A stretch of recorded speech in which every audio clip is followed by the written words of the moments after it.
Welcome everybody to week 3 of DES 105. I just had to check because for some reason, sometime between week 2 and week 3, I think to myself, wait a minute. Are we in week 2 or are we in week 3? And that just flies by after that. I am Shannon McNamara, your graphic arts instructor. Just a reminder of my telephone hours, Monday through Friday, 9 a.m. Mountain Time to 4 p.m. Mountain Time. You can always email me. And just note that I am located in Eastern Standard Time. So if you email me late at night, there is a good chance that I won't get it until the next morning. And yeah, that's about that for contacting me. All right, our agenda for tonight, I have a couple of announcements I want to go over. We're going to talk about elements of design. I have 2 menus that I selected kind of at random, I'm not going to lie, that I thought showed really good examples of the CRAP principles from last week. We'll go over our discussion question for week 3. We'll very quickly look at how to set up our assessment for week 3. And then the majority of the time tonight is going to be spent actually doing a complete walkthrough from start to finish of the assignment for week 3 that you can follow along with to do your assignment, because there's kind of a lot going on there. So I wanted to make sure that I walked you through all of it for week 3, the week 3 assignment. So hopefully that'll, kind of help you out for this week. I really did like some of the menus that I saw that were submitted last week. I thought you guys did a great job.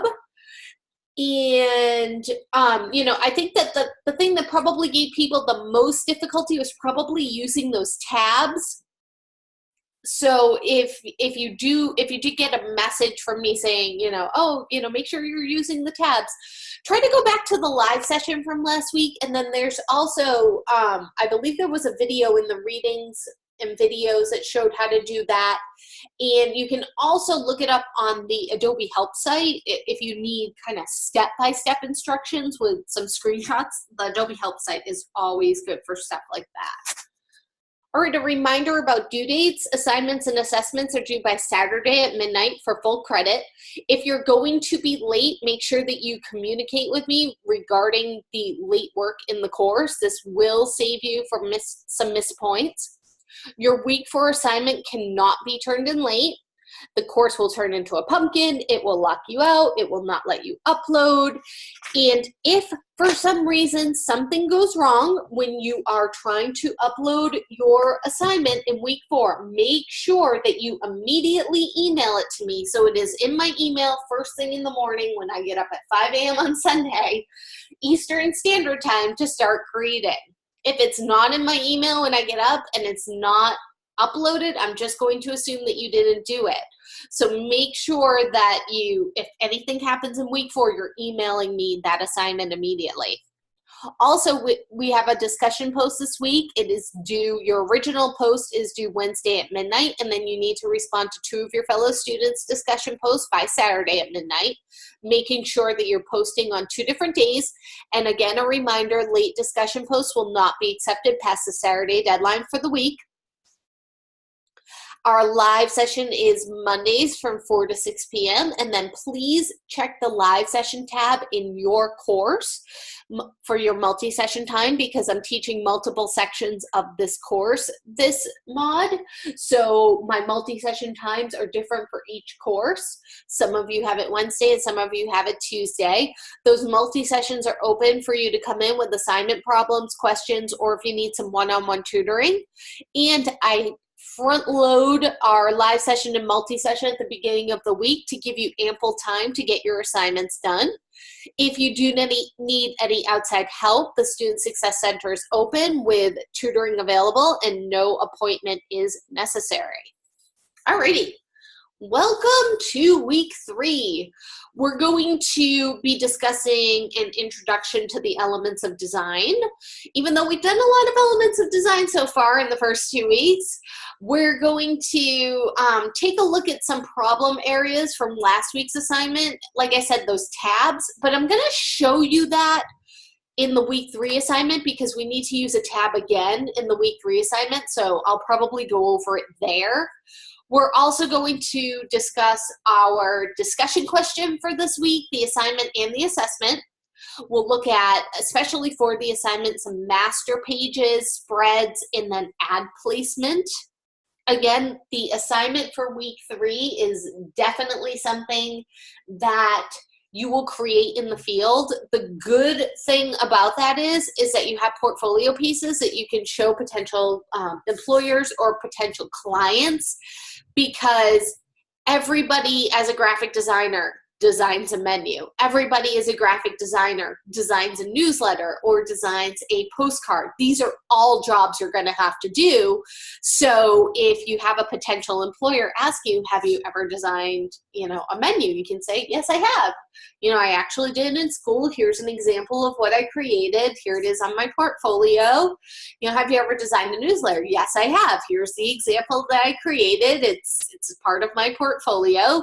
Have you done some postcards? Yes, I have. So, these are great assignments because they really relate back to the real world. We're not doing things that you would probably never do as a graphic designer. When I went to school, we did all these projects that I have never once done as a graphic designer. So that's why our projects are so much better. I had to redesign the label for a bleach bottle in graphic design school. And I can tell you that I've never done that as a graphic designer. Very bizarre project, but I had to do it. So yeah, not a skill that has really served me well since then. All right, so let's talk about, well, first, let's hop over into the course and we'll take a look at our announcements. For some reason, every time I teach week 3, I lose all of my images on my homepage. I don't know why, but I do. So kind of just bear with that. I do apologize for how it looks. And I've asked them a million times, I'm like, I've lost my images, and they're like, looks fine to me. The Canvas people, so, all right. They're like, must be you. I'm like, no, it happens every time. All right, let's see.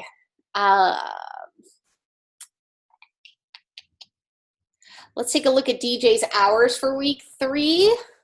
So she has hours tonight from 4 to 7 p.m. Mountain Time. Tomorrow she's off. Wednesday from 7 to 11 p.m. Mountain Time, Thursday off, Friday from 6 to 11, and Saturday from 4 to 10. So some really good hours this week, especially late hours if you need some extra help. If you're, you got home from work, you're trying to work on that assignment, it's 9 p.m. Well, guess what? DJ will be in the SSC if you need her, which is great.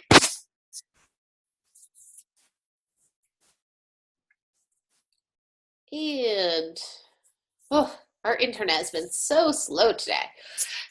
Don't forget to watch the readings and videos in week 3 under the readings and videos tab, and we can take a quick look at that.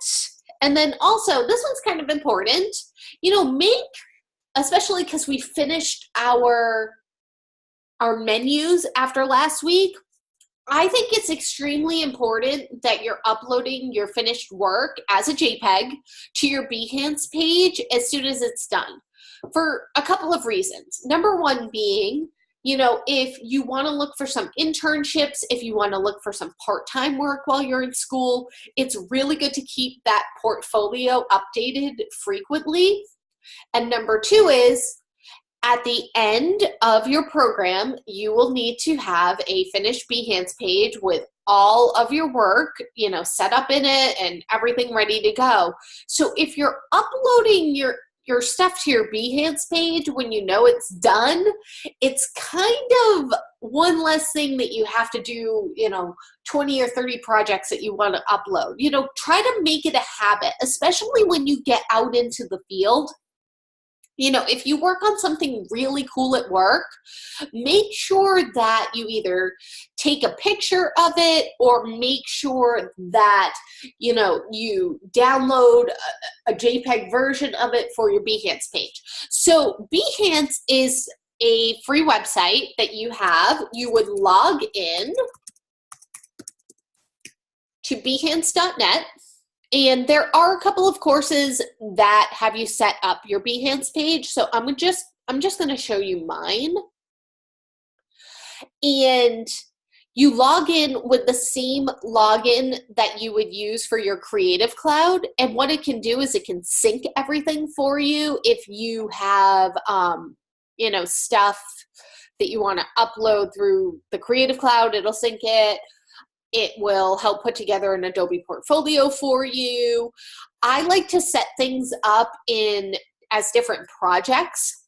So I have, from last time, I uploaded my postcard project from the last time I taught DES 105, just to show people. And I uploaded a menu and the newsletter that I did with you guys. I'll show you it again. And I have some Photoshop work that I've done. I have, a graphic design section. I have a section that's specifically photo manipulation that I did when I worked for Benjamin Moore. I have some Muse templates that I've made, some paintings and drawings that I've done, some black and white film photography, some graphics packages that I put together, rebranding projects, other photography, some photo manipulation I had to do. And then the other thing is you want to make sure that, you have a professional looking photo. Put your location, what you are, a graphic designer. You can put graphic designer and student. And what your focus is, where they can find you, your LinkedIn page, and then write up a little bio about yourself in the third person, kind of like you would for for your resume, and then list the different work experience you have. You can even put in some other web references if you have other online portfolios anywhere. It just makes you look a lot more professional. And then Adobe Portfolio actually lets you then build a portfolio with, different themes. They show you examples. It's almost like a little web page of just your stuff as well. So, kind of get into the habit of, uploading things to your Behance page. If you haven't set up a Behance page, you can kind of just make a basic one because you can always edit it afterwards just to try to get, your stuff up there. So I showed you right here in the screenshot how to save those PDF files as a JPEG. Open up your PDF in Acrobat, not Preview. Sometimes especially if you're on a Mac, it defaults to opening up your PDF files in Preview. You can change that, however. Let me show you really quickly, because one of those tips and tricks I've learned over time. So let's say what you would do is either Control click if you don't have a 2-button mouse, or right click, and you want to go down to open with, and it would probably say preview as your default. So you can say other and pick Adobe Acrobat. And then the other way that you can do it to make sure that it opens up every single time, and this is on a Mac, by the way, is select your PDF in the Finder and go to File, Get Info. And down here where it says open with, you want to change it, you might have to find Acrobat in the drop down. You want to change it to Adobe Acrobat and then click the Change All button. And from now on, it will always open up your PDFs in Acrobat. You can actually do the same thing with your JPEGs if yours defaults and it always wants to open up those JPEGs in preview instead of opening them up in Adobe Photoshop. You can do the same thing. Do a file get info on any JPEG, change it to Adobe Photoshop under the open with and click change all. So just kind of makes it a little bit easier. So once you have that Acrobat open in, or that PDF open in Acrobat, make sure you look it over really good that you don't have any errors on it. Then you'll go to File, Export to, Image, and choose JPEG.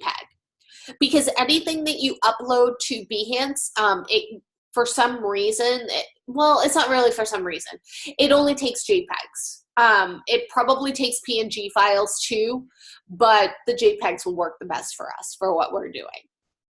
So again, just, make it a habit of doing that. Also, our readings and, well, mostly videos for week 3. Let's take a look.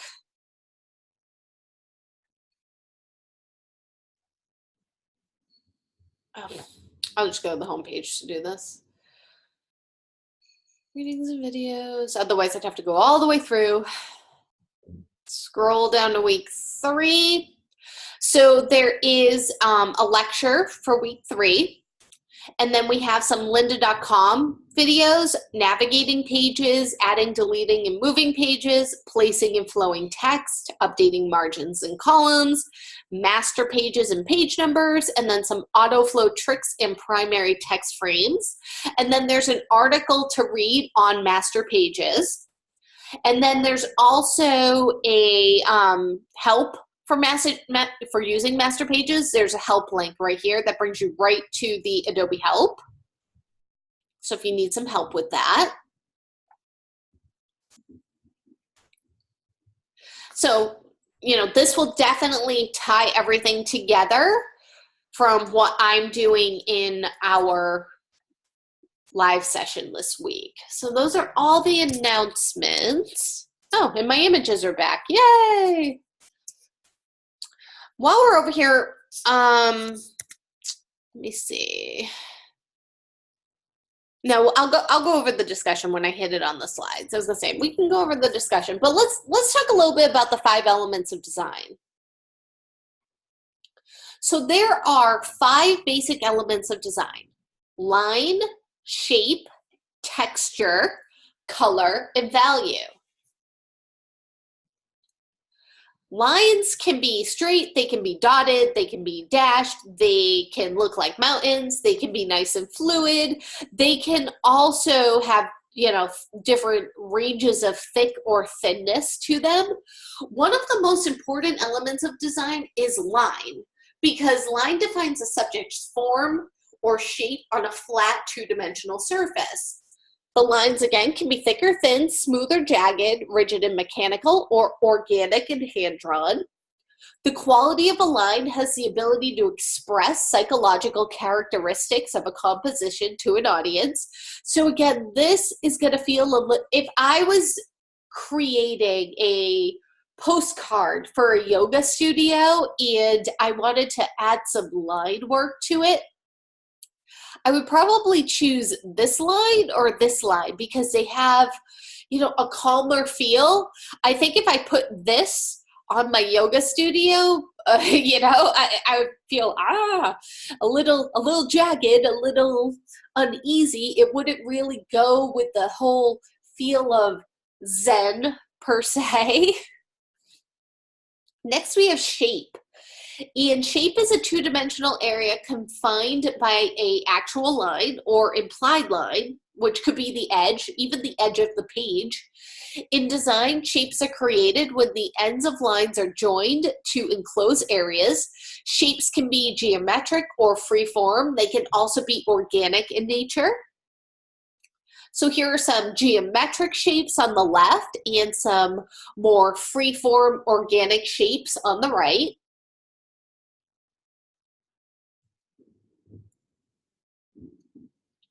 Then we can have texture.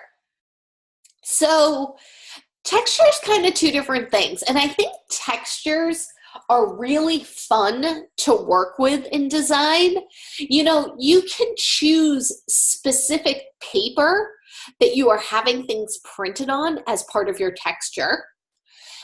You can even, you know, some people do printing on, you know, paper that they put together, or they might print directly onto fabric to have a specific texture. You know, it can also be the surface quality of the object. It can also be the background that you add to your printed piece. Think of those textures that we did in week 1 for the backgrounds, the patterns. That's a texture. Even though we don't feel it, it's a visual texture. Then we have color. Color always plays a huge part in design. You know, color, again, just like line, can convey a message to the person looking at your piece. It can change or emphasize the meaning of a word or an image. In design, color should support your message, whether it is an advertisement, a website, a logo, or any persuasive text. So again, if I was creating that postcard for a yoga studio and I was trying to pick a color scheme, I would probably pick some really light greens or light blues or light purples, you know, pastel colors, again, for that kind of earthy, zen feel. I probably wouldn't pick a bright, bright red. The meanings of colors and the emotions conveyed vary according to culture. So that's something else you need to consider. Therefore, it is vital that we understand our audience's perception of color as it pertains to our subject matter and in general. So we've got a nice little color wheel here. And then we have value. So value can be from light to dark. It can be grayscale or color. You know, it kind of goes hand in hand with color. It can also create a mood or a tone in a piece. It's the darkness, the lightness, the contrast of the piece. So any questions on the 5 elements before we go on? I'm just going to mute myself real quick. I have horrible allergies today, so I just want to blow my nose real quick.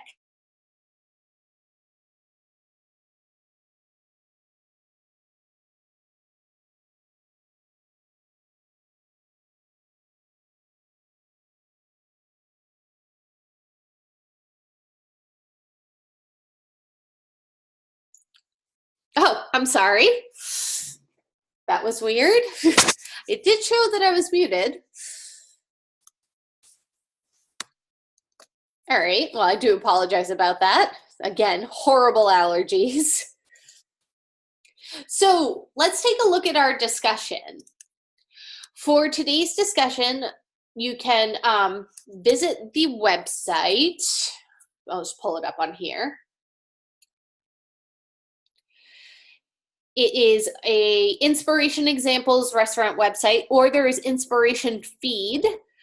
And look through the menu art that's displayed there. What you want to do is you want to choose an example that illustrates either powerful, which means good, or poor use of the elements of design. So think of those 5 elements that we just went over.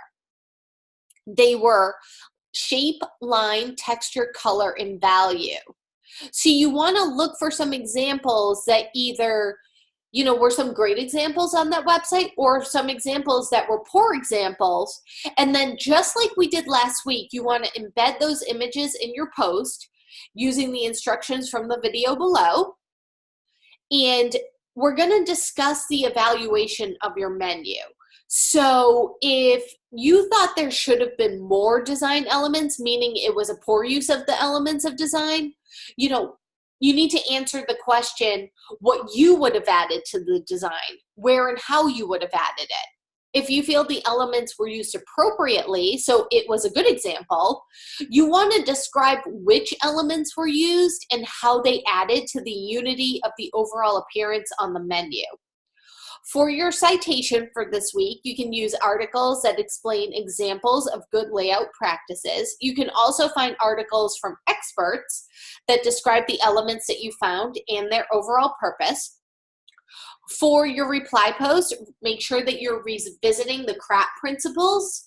So contrast, repetition, alignment, and proximity.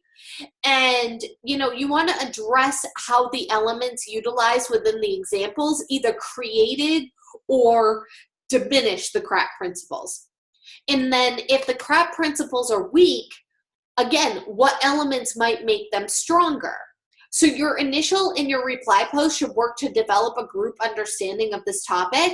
Make sure that you challenge each other, build on each other, always be respectful, but discuss this and then figure it out together. So same requirements this week. Initial post due by Wednesday should be 150 words with 1 APA citation, and then 2 follow-up posts that are 50 words each. So that is our discussion for this week.